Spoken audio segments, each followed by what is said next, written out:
Assalamu alaikum wa rahmatullahi ta'ala wa barakatuhu. Kai tsaye kuna tare da a faɗin gaskiya TV.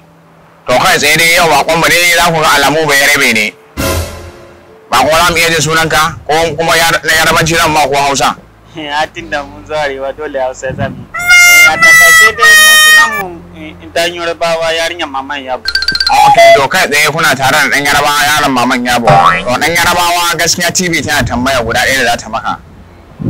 To wani tambaya ne? To muna godiya dan Yarabawa. To tambayar mu ga dan Yarabawa shine yau.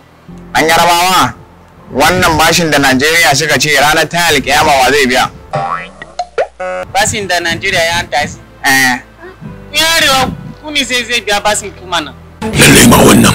Kana nufin mu yan arewa da muka ci mu za mu biya kai ba dan Najeriya bane? Amma kuma dan arewa ita ne tana yin mulki, ita ne ta si bashi. To kin gani yan arewa mu dama mu ba mu zabi Hausawa bane. Mun kai kana nufin kai ba wahe bane ba? Hausawa ne za ta biya bashin Najeriya. To kuma wanda ta si bashin Najeriya ita ma dole sai ta yi kasin ranar alkiyama.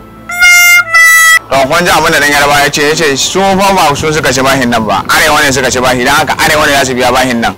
Muna godiya.